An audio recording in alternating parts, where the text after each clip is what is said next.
Shalom pemirsa dimanapun Anda berada, sahabat setia. Kembali kita berjumpa dalam puji-pujian. Dan saya membuat lagu ini dengan judul Ku Bermegah di dalam Namamu Tuhan. Yang pasti bahwa dalam kehidupan ini kita harus bermegah karena Tuhan Yesus Kristus adalah Tuhan yang memberikan keselamatan di dalam kehidupan kita. Sebab anugerah hidup itu sungguh nyata ketika kita hidup di dalam percaya kepada Tuhan Yesus Kristus. Selamat menyaksikan, kiranya Tuhan memberkati kita sekalian. Amin.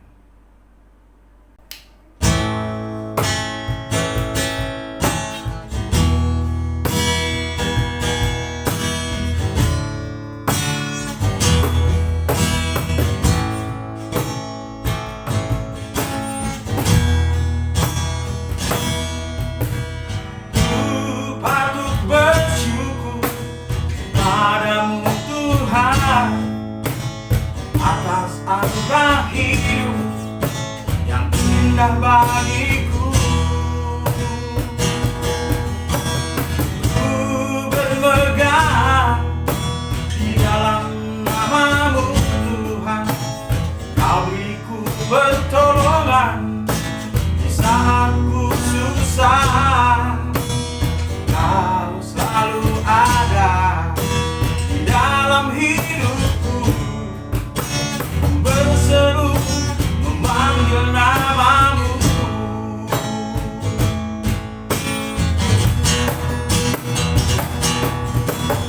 Takkan ku takut bila bersamamu Tuhan. Di sepanjang hidupku ku mengandalkanmu, karena ku tahu Kau heran dan ajaib, Kaulah kota bentengku.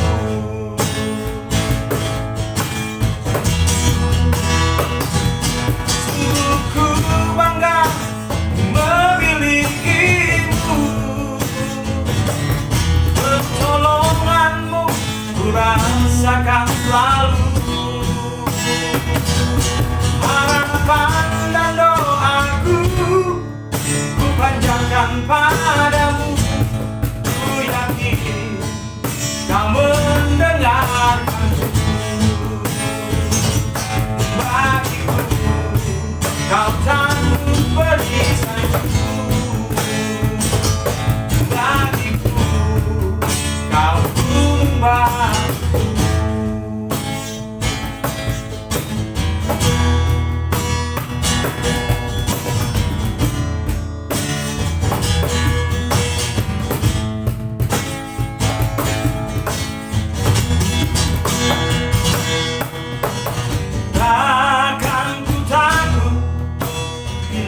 Bersamamu Tuhan, sepanjang hidupku ku mengandalkanmu, karena ku tahu Kau heran dan ajaib, Kaulah kota bentengku.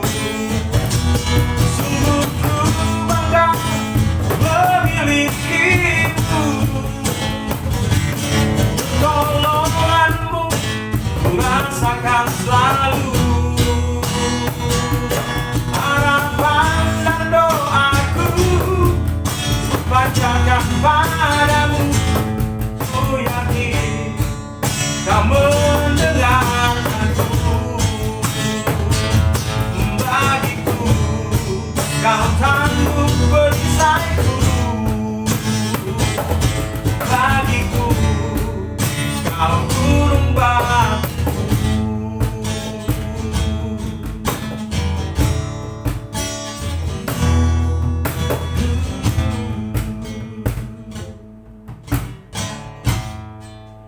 Demikianlah pemirsa dimanapun Anda berada saat ini, Kiranya melalui pujian ini, nama Tuhan senantiasa dipermuliakan.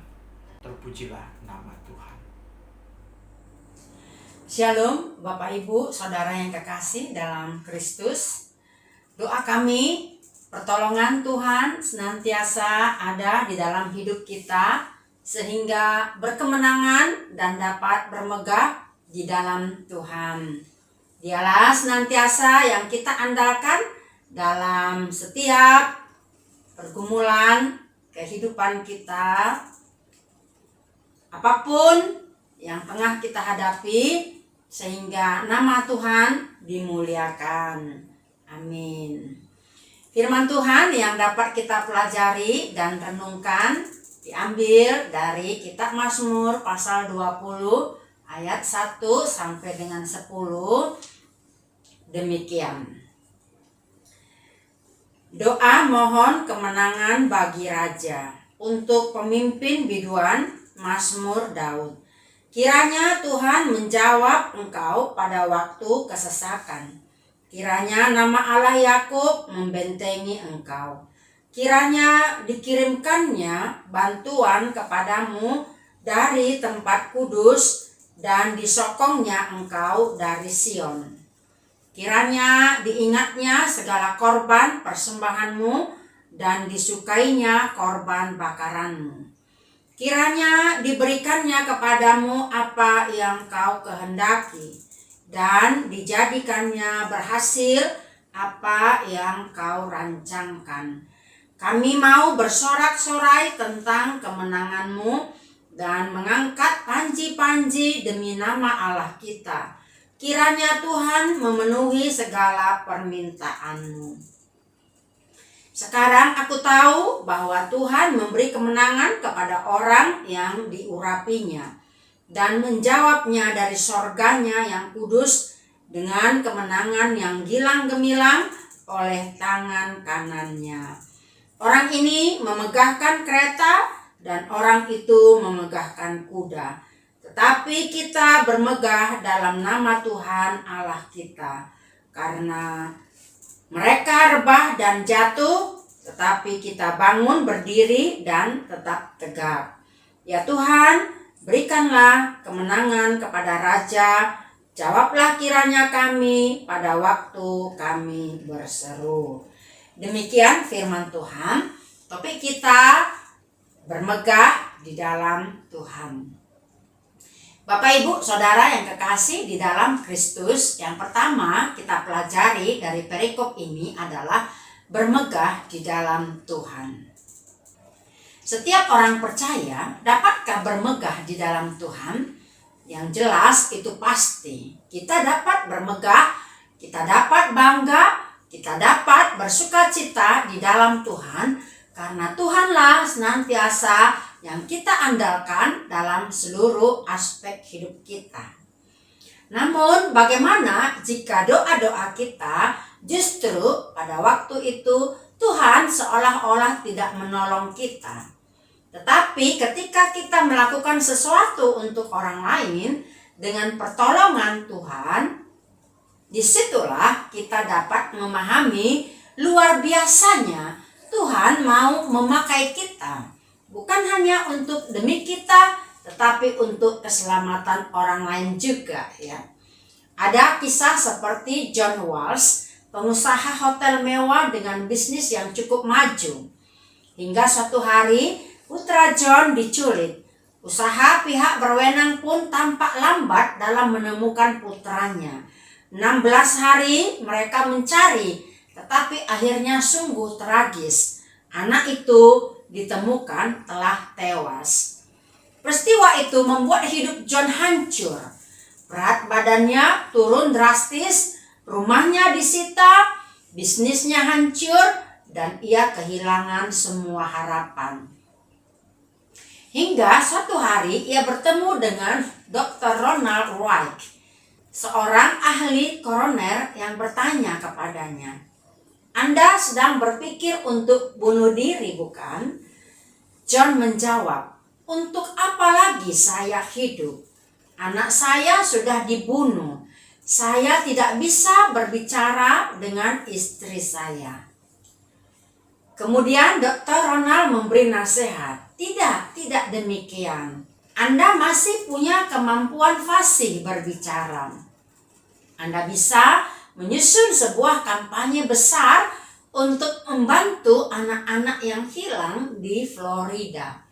Pergilah dan berusahalah untuk mengubah segala sesuatu. John berkata bahwa itu adalah nasihat terbaik yang pernah ia dapatkan. Itu memberinya sebuah tujuan hidup. John pun memiliki kekuatan yang kini diarahkan untuk melayani dan menolong orang lain.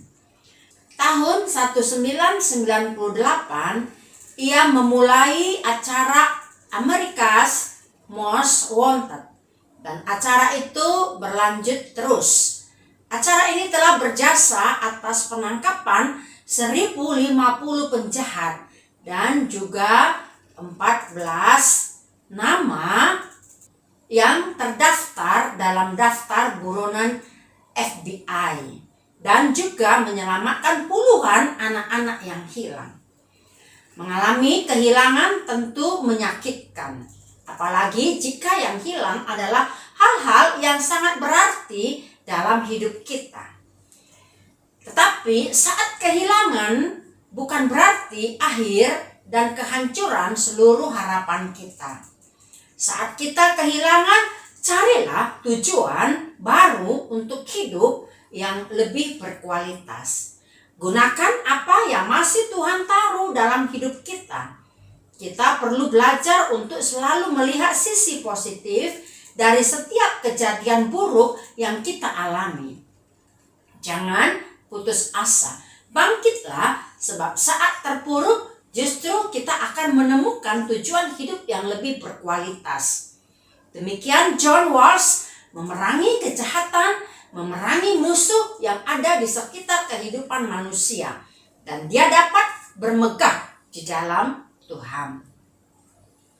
Bapak, Ibu, Saudara yang kekasih di dalam Kristus, kedua, umat mendukung raja dalam doa.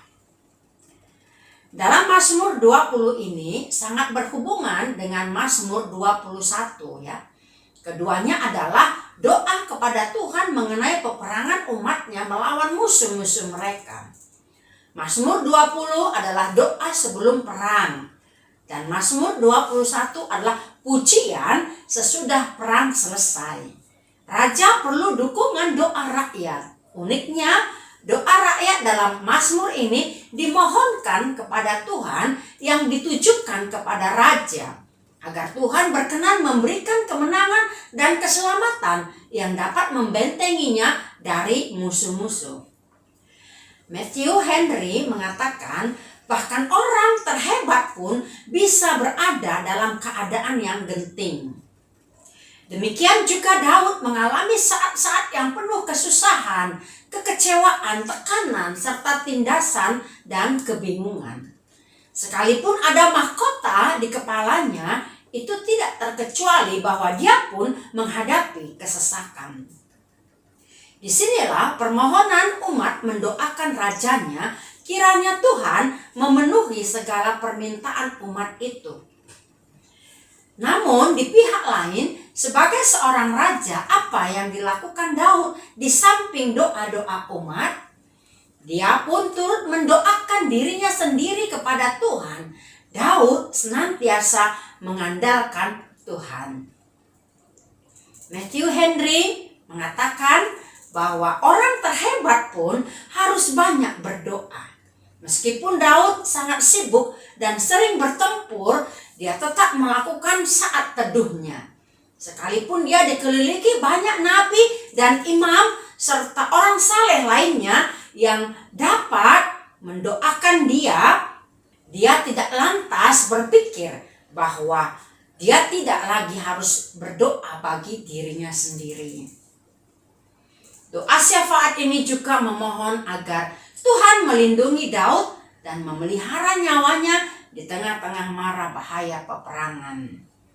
Nah, belajar dari Daud dan umat, kita pun haruslah senantiasa berdoa agar Tuhan memberikan hikmat kepada pemimpin negara agar bisa memimpin rakyat dengan bijaksana.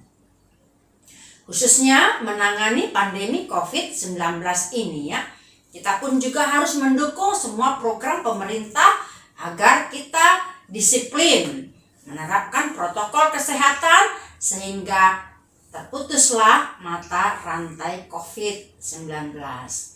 Juga menangani tanggap bencana dengan baik, jadi bukan hanya mengenai mengurusi korupsi, tetapi ada banyak hal.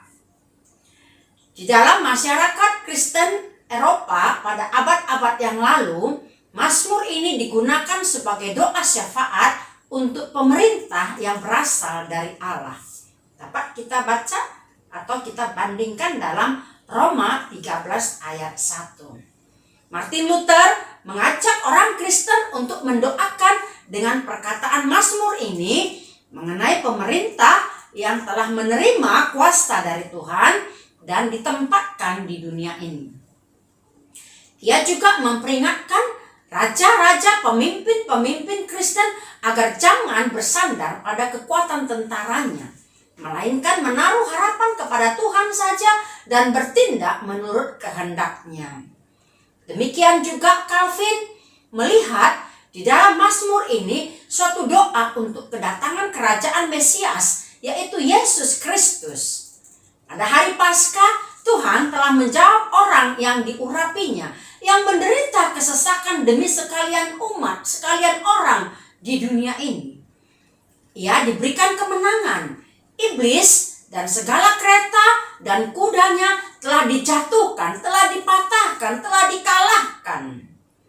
Kita kini diajak untuk bersorak-sorai karena Tuhan Yesus telah bangkit dan meminta agar rancangan Yesus Kristus menjadi nyata di dunia ini.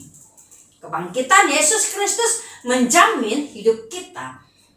Kemenangan anak Daud yang gilang gemilang dan akan nyata memungkinkan agar kita pun menang dalam pergumulan hidup, dan kita harus mengikuti Raja kita, yaitu Yesus Kristus. Bapak, Ibu, Saudara yang kekasih di dalam Kristus, yang ketiga adalah keyakinan pengabulan doa. Doa harapan ini bahwa tangan kanan Tuhan yang mampu menyelamatkan raja.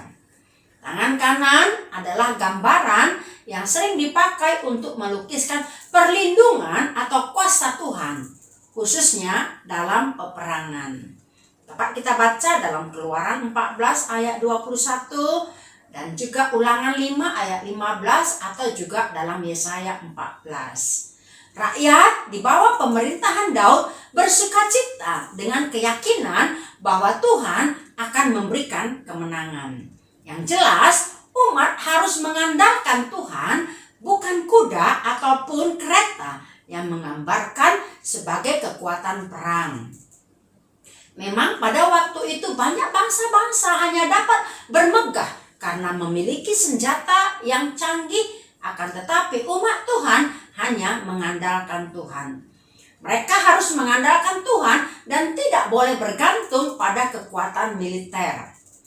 Matthew Henry mengatakan, perhatikanlah, percaya akan Tuhan dan namanya dengan taat dan penuh iman merupakan cara yang paling aman untuk mendapatkan keberhasilan dan tetap jaya untuk bangkit dan tetap tegak. Demikian juga kita, Bapak, Ibu, Saudara yang kekasih, sebagai orang percaya harus mengandalkan Tuhan dalam menghadapi dan memecahkan berbagai masalah dalam hidup kita. Jangan pernah kita mengandalkan uang kita untuk memberi sogokan agar anak kita bisa masuk atau lulus ujian, ya. Jangan pernah kita mengandalkan harapan kita kepada dukun-dukun, apakah itu mencari jodoh, mencari pekerjaan, atau kebahagiaan dalam perkawinan, atau mencari harta kekayaan, ataupun naik jabatan, dan masih banyak lagi hal dalam hidup kita yang perlu kita hindari untuk menjauhi dukun-dukun. Disitulah kita dapat mengungkapkan bahwa kita dapat bermegah di dalam Tuhan. Amin. Amin. Demikianlah Bapak, Ibu, Saudara yang kekasih di dalam Kristus, nyanyian, pujian, dan firman Tuhan ini dapat menjadi berkat dan memberikan kekuatan kepada kita untuk menjalani pergumulan hidup. Oleh karena itu, andalkanlah Tuhan, andalkan imanmu, sehingga engkau dapat bermegah di dalam Tuhan. Amin. Tuhan Yesus memberkati kita semua.